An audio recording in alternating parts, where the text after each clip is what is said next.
As you've all seen, this is an amazing cast for the film, and we're very excited to have them here. So without further ado, please help me welcome Gugu Mbatha-Raw, Josh Gad, Luke Evans, Emma Watson,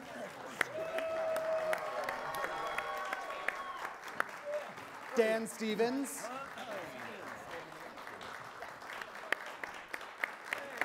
Bill Condon,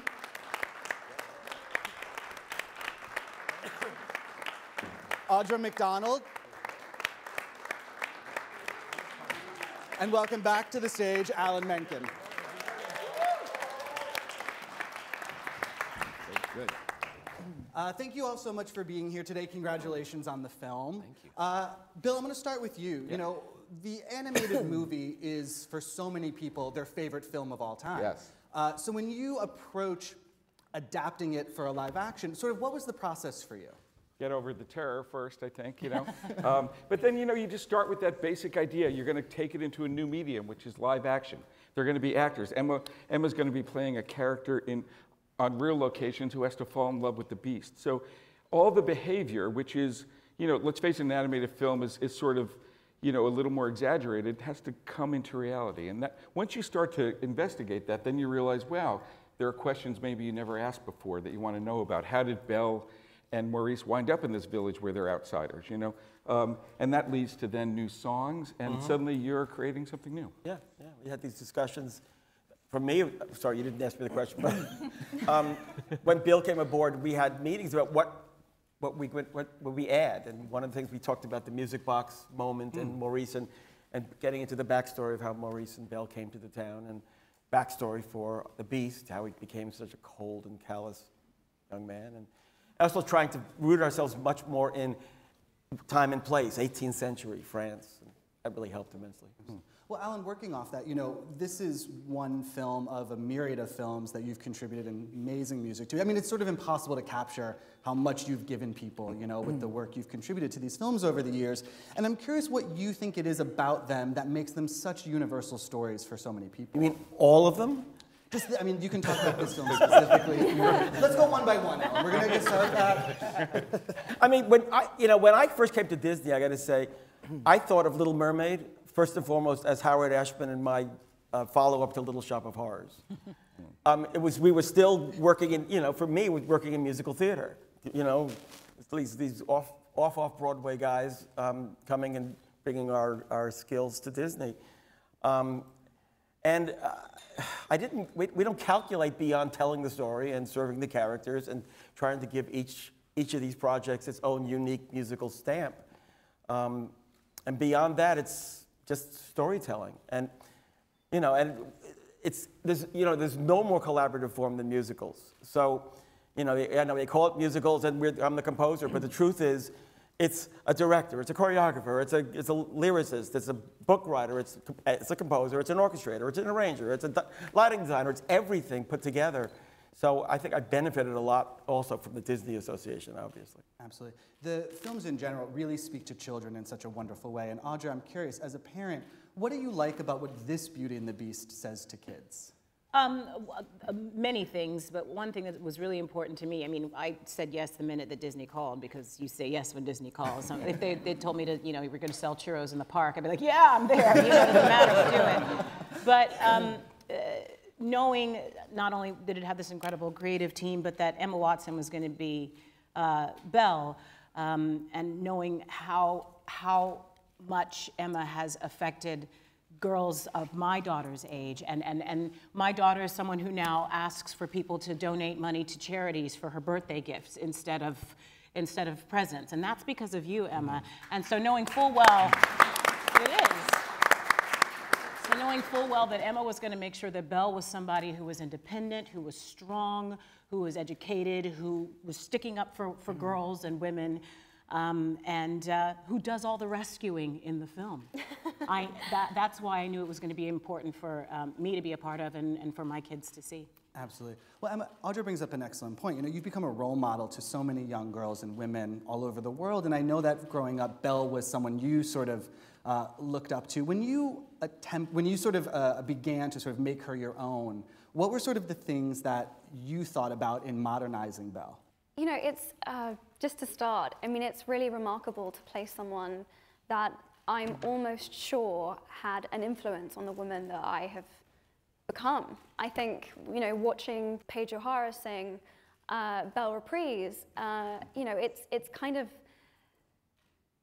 the I Want song of all I Want songs. And I just immediately resonated with her, I mean, I was so young, I didn't even know what I was tapping into, but there was something about that spirit, there was something about that energy that I just knew she was my champion. And I think when I knew I was taking on this role, I wanted to make sure that I was championing that same spirit, those same values, that same young woman that made me a part of who I am today.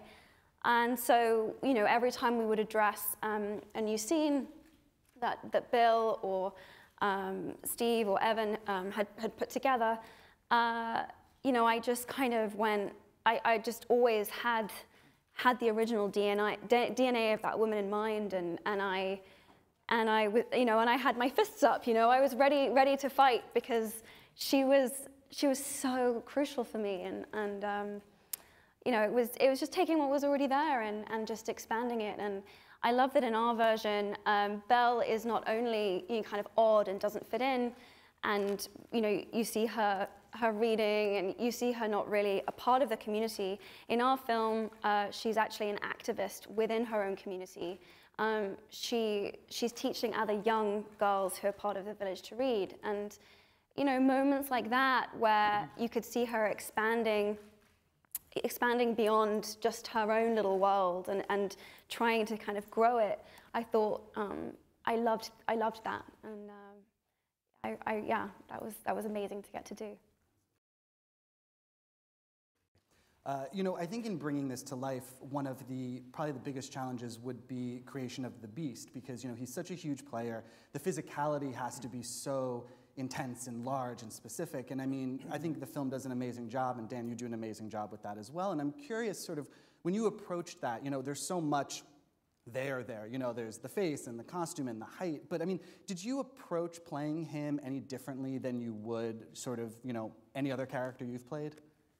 Well, it was a very physical engagement. I think just to support that muscle suit on stilts was a challenge that I'd never really encountered before. I've definitely been taking a more physical approach to my roles in the last few years and just training myself in different ways. I think with the backstory, we decided that the prince, before he was the beast, was a dancer, that he loved to dance. And so I trained myself like a dancer and learned, you know, 3 quite different dances for this movie, and worked very closely with Anthony, just in terms of the, you know, his general deportment, both for the prince and the beast, you know. And there was a lot of work dancing in stilts, and getting to know Emma first and foremost on the dance floor was probably, you know, I think it's a great way to get to know your co-star, and I'm going to try and do it with every movie I do now, whether there's a waltz in the movie or not.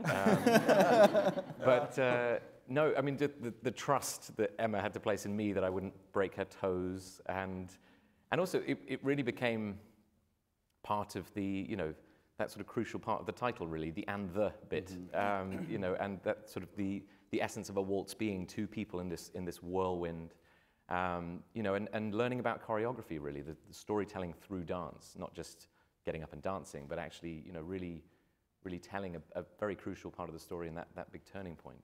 So yes, lots of physicality. You know, when you have the title Beauty and the Beast, there is someone trying to keep those 2 apart, and Luke, that is Gaston. Someone once said that, you know, villains never think of themselves as the villains in the story. They always think of themselves as the hero, and I'm sure that's especially true with him. I'm curious, so, I mean, what did you sort of clue into in his past or in building the character that made him more than a villain to you? Well, I just think a villain shouldn't start out as the bad guy. A villain should end up being the bad guy. And I think with Gaston, outwardly, you know, to a lot of people in that village, he is the hero. He's a bit of a stud. You know, he's got the hair, he's got the looks, he's always impeccably dressed. not a bad singing voice. He's got a great pal who makes everybody, you know, support him and sing about him. And I wanted the audience to, in a way, I just thought, let's make them like him a little bit first. So that when the cracks start to appear, which they do very subtly, even from the door slam, you know, there's something inside of him that he's like, I'm not used to this. This isn't how it goes, you know, this is not what she's supposed to be doing. And although he keeps believing that Belle will change her mind, that's where the cracks appear in my thought process. And then slowly, you know, the jealousy takes over and who he becomes, especially Gaston, as opposed to other Disney villains. He has no book of spells. He has no magic powers. He's a human being, and he uses his status within that village to rouse a crowd, and he does it all from just being himself, which is quite terrifying in a way. And so I played on that. I played on the humanity of the character as much as he is larger than life. There was a lot to pull on, and obviously he was a war hero of sorts, we decided, didn't we, Bill, from the past. That's why his murals are all over the pub that he drinks in. And there is a slight soldier, this animalistic soldier in him when he finally fights the beast on the rooftops. You see this man out for blood.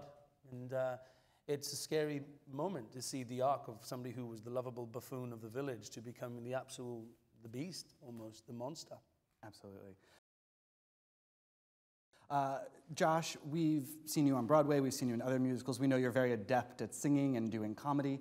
In this film, you get to ride a horse. How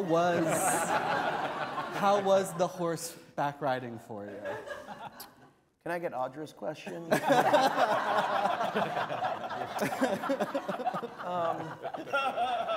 Well, I'm going to get comfortable for this.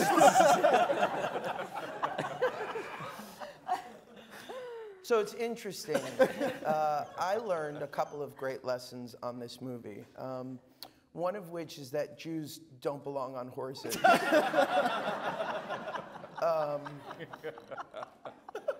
Specifically overweight Jews. My horse was an anti-Semite. He,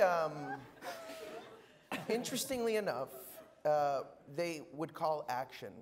And the horse that they told me was trained for this movie, but I believe they found in the wilds of England. Luke and I, our first entrance into the village of Villeneuve was to, this picture, by the way, is going to be so out of context. People are going to be like, what is for sitting like that? But I have very short legs.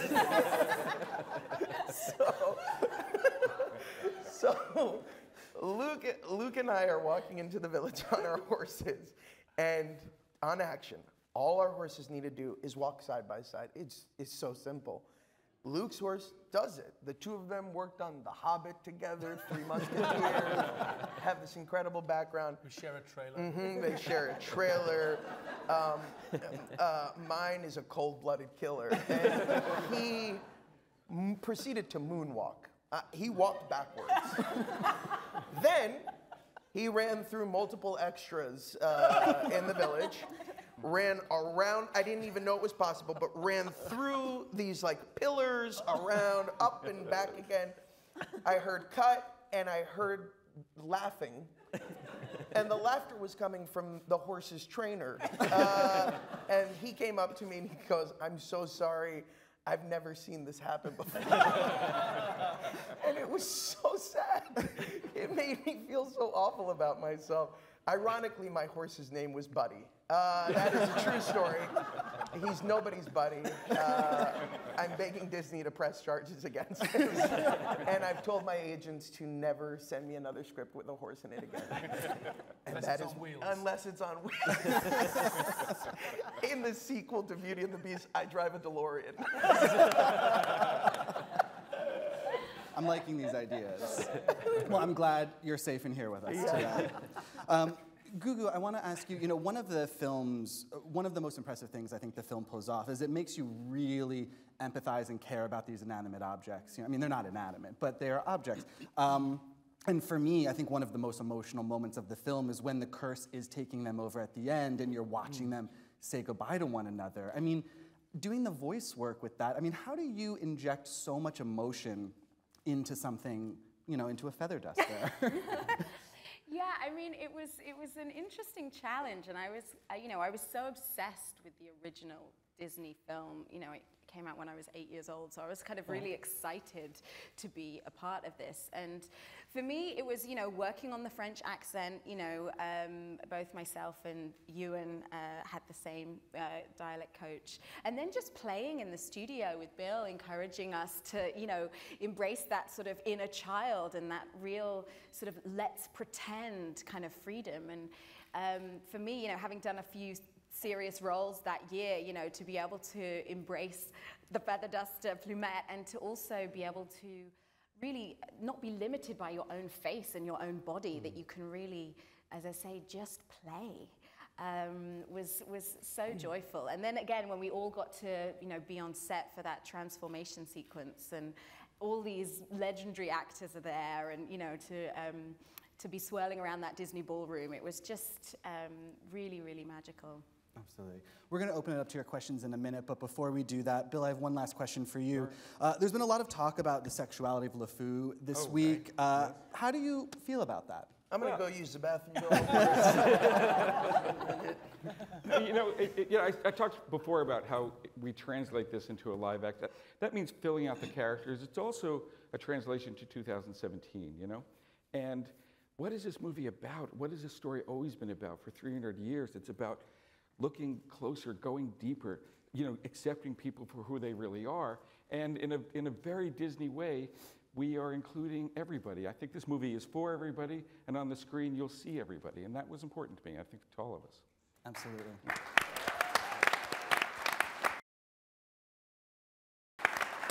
And with that, we'll go to your questions. If you just raise your hand, I think we have some mics. We can start right here in the, or there.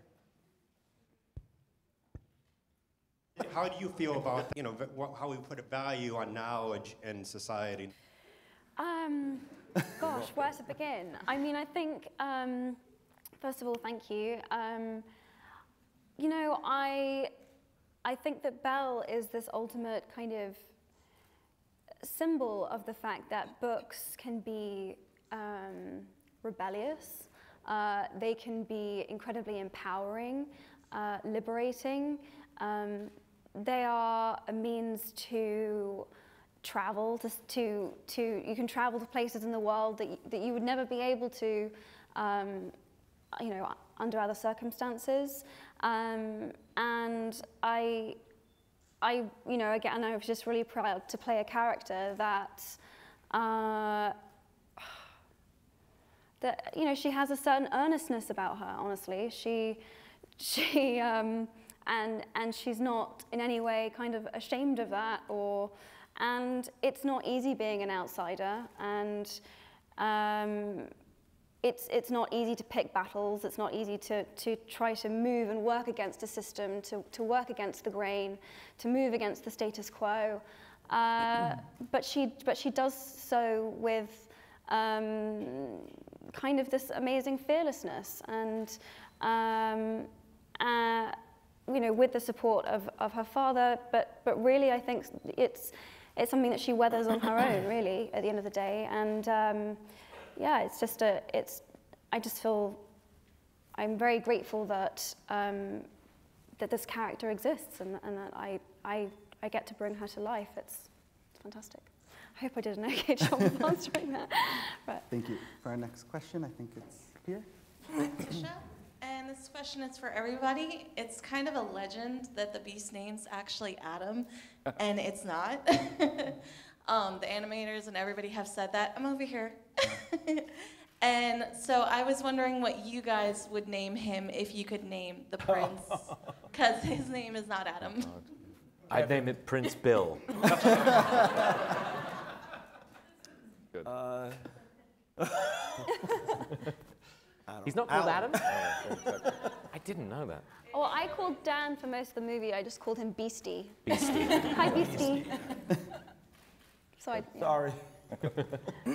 I would name him Vladimir because I want to make friends with the Russians.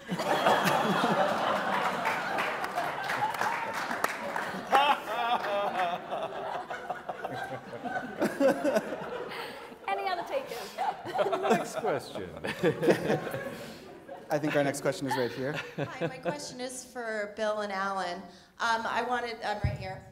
Hi. Got it. I wanted to know about, you mentioned songs as storytelling devices.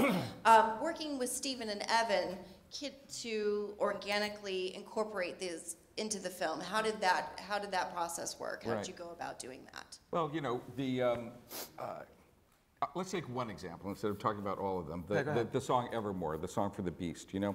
So this is, you know, they often say in musicals that people sing when it's no longer enough to speak, you know, that their emotions are running so high. I think it's one of the dramatic high points in all of literature, you know, the fact that the Beast at this moment that he lets Belle go becomes worthy of love, you know, and discovers what love is, but at the same time sacrifices his future, you know? Yeah. So we talked about the fact that we needed a song, right? And of course, there had been a song in the stage adaptation. In the Broadway show, there was a song called "If I Can't Love Her," but you know, each iteration of Beauty and the Beast is a different medium in a way. There's an animated musical, there's a stage musical, and there's this, and they all have sort of different shapes. And a stage musical is definitely a 2-act structure. Right. So we wrote this song for the Beast because at that act break is the moment where the Beast, out of anger, has driven Belle away. And it was important, we needed at that moment for the Beast to sort of howl for redemption or just say, I've given up. But in the structure of a live-action film, which is more of a 3-act structure, Bill felt, and I agree with him, that the more satisfying moment is the moment when the Beast lets Belle go because she's no longer his prisoner. And he loves her, and the spell will not be broken now, but at least he knows what love is. But was the question about that song, or was it about in general? Just in general, how you worked with Evan and Stephen to incorporate these songs in. Well, it wasn't so much. It wasn't so much them. It was honestly, it was us sort of working out the moments that we wanted to musicalize. You know, first of all, you know, you have the initial tentpole moments from the animated movie, and those are going to stay. And then what we do is, as you put them in place, you know, you look at it like an architecture. Where do we need the emotional support? Sometimes the songs will respond to a moment. Sometimes you'll go, I feel like we need a song in this spot, and we will massage the story so a song can fit there. I mean, it's not I could spend 5 hours talking about that right now, but essentially a lot of thought and again, use the word collaboration. A lot of collaboration goes into what song is going to come, where is it going to go, what does it need to accomplish, and how will it interact with the song that preceded it and the song that came after it? What will be the overall effect of this? What character is underrepresented in songs? You know, and so many factors. Hello, my name is Cassandra Shao from LA Times High School Insider. So this movie has the theme of not feeling like you quite belong. I mean, Belle feels that, the Beast feels that. Specifically for Emma, as a person who is on the verge of going to college, what is your advice for dealing with those feelings of being an outsider and feeling like you don't quite belong? Gosh, I think what's difficult about the microcosm occasionally of school or sometimes colleges and universities is that you feel that the people that are in your immediate surroundings are the only people in the world, and that, you know, that I remember feeling at school that, you know, if I didn't fit, you know, there was nothing else, and that's a really difficult feeling. But I guess what I would say for anyone that feels like an outsider in their environment, there is a big wide world out there with so many different people with diverse opinions and perspectives and interests, and go out there and find your tribe, go find your kindred spirits, and they do exist. They don't necessarily come easily. Pursue the things that you love and that you're really passionate about. They'll be there, but don't give up. They are there.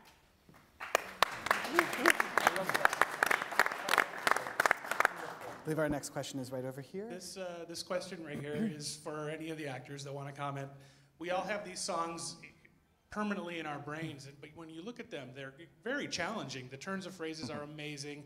They're in character. There's a lot to these songs. So if anybody wants to talk about when they realized, oh, I've got to work on this song or this lyric or this turn of phrase, like, does anyone have stories of like realizing, okay, this is not as easy as we think it is?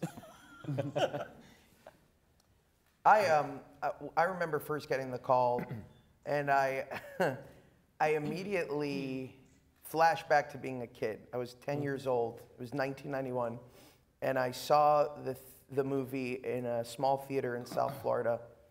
And I remember that the response was something I had never seen before, which was audiences applauding after these animated characters were singing these songs. That was very unusual.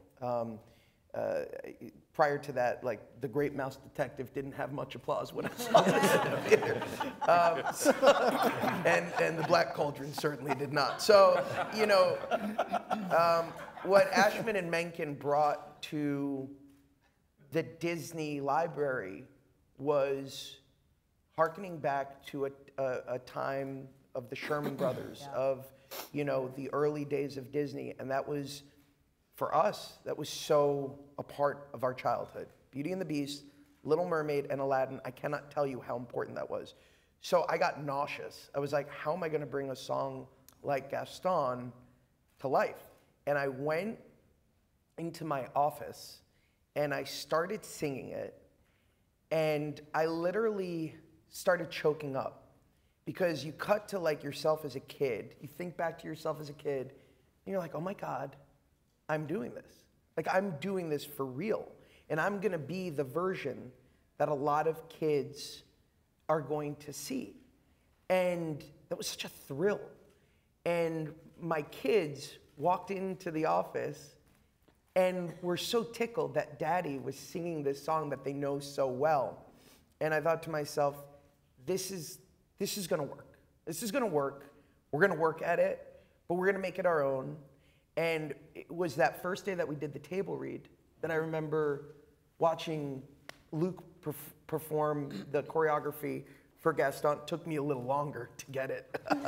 And Emma performing Beauty and the Beast, and Emma Thompson performing the song, and all of these pieces coming together before our eyes. And I don't think there was a single one of us who didn't have goosebumps and wasn't immediately like, and of course, Audra, you know, singing is like for a private concert. Like, that is like the stuff that dreams are made of. I think also an animated film was perfect. So I don't think Disney or anybody here or anybody involved with this live action film was like, we gotta fix Beauty and the Beast. So I think in that way the pressure was off. I think it was just, let's reimagine it now. Let's tell this particular version. So in that way the pressure was off. None of us were trying to, I certainly wasn't trying to be Joanne Worley. You weren't trying to be Pedro O'Hara or Robbie Benson or any of the characters. It was like, now it's our turn to tell the story, this incredible story that's been told for 300 years. But in that sense, I think the pressure is off a little bit. As a tag onto that, my mantra to the whole thing is, don't screw it up. I mean, for myself. That's Well, with that, I think we have to say thank you all so much for being here. Thank you to all of you for this film and for being here today. And have a wonderful day, everyone.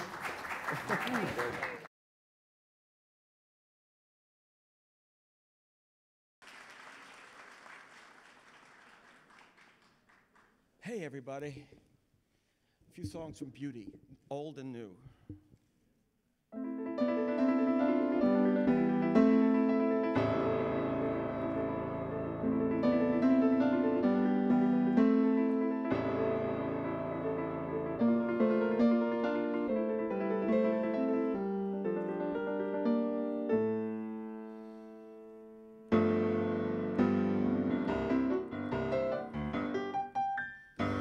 There goes the baker with his tray like always, the same old bread and rolls to sell.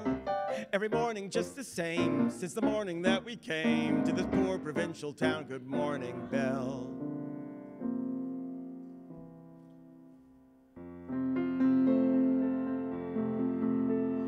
How does a moment last forever?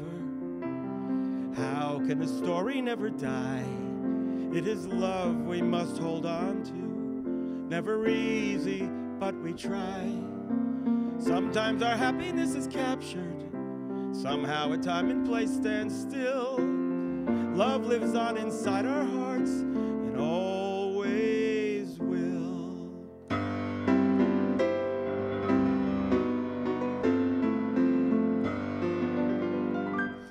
Be our guest, be our guest. Put our service to the test. Tie your napkin around your neck, cherie, and we'll provide the rest. Soup du jour, hot hors d'oeuvre, where we only live to serve. Try the gray stuff, it's delicious. Don't believe me? Ask the dishes. They can sing, they can dance.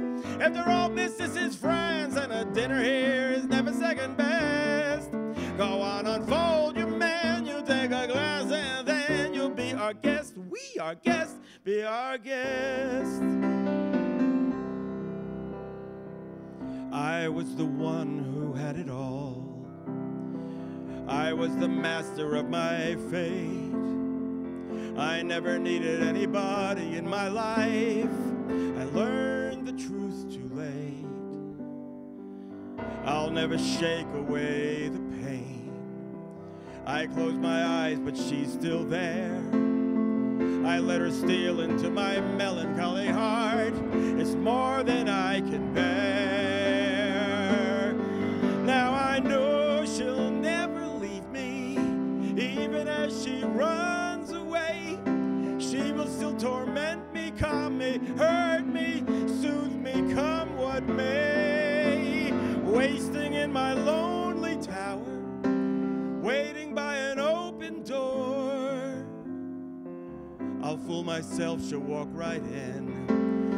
And as the long, long nights begin, I'll think of all that might have been, waiting here forevermore.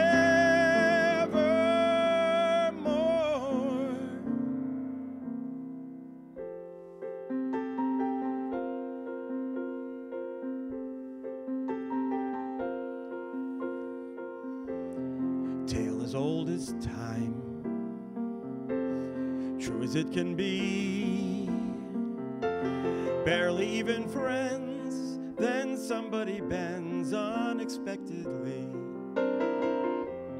Just a little change, small to say the least, both a little scared, neither one prepared. Beauty and the Beast, ever just the same, ever a surprise. Ever as before, ever just as sure as the sun will rise. Tale as old as time, tune as old as song. Bittersweet and strange, finding you can change, learning you were wrong. Certain as the sun, rising in the east. Tale as old as time, song as old as rhyme, Beauty and the Beast. Tale as old as time, song as old as rhyme, Beauty and the Beast. So for this next song, I'm gonna need some help, I think. I'm gonna ask some guys to come out here now.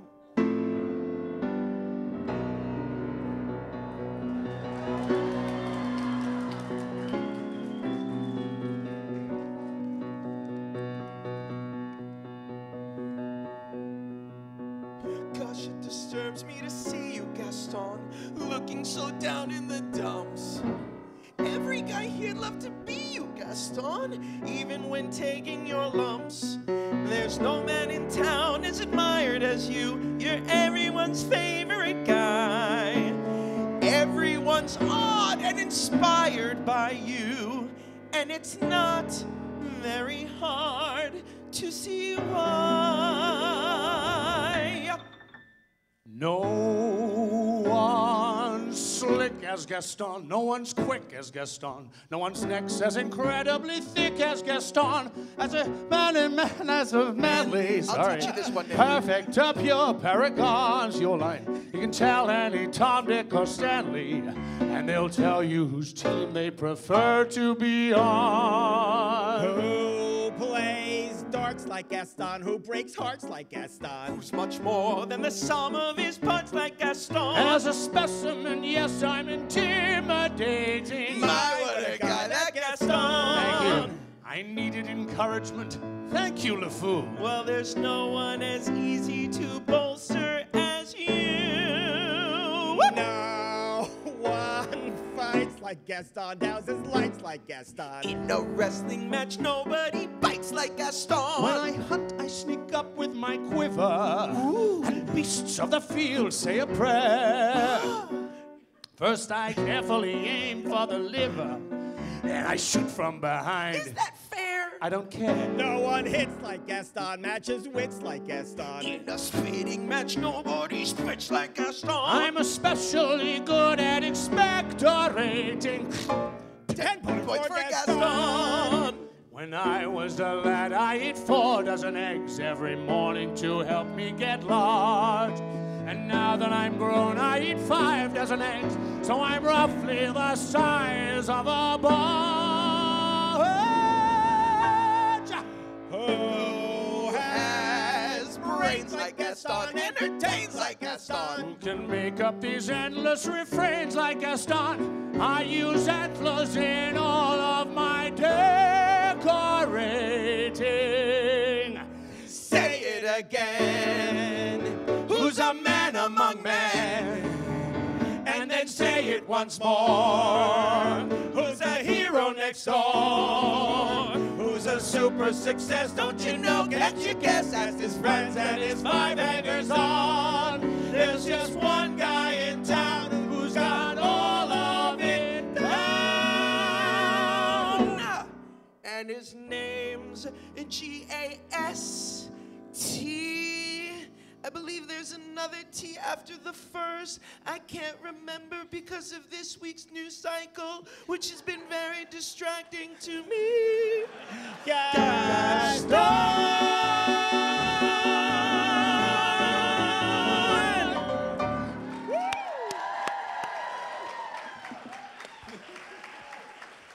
The genius. Well done. Good to see you.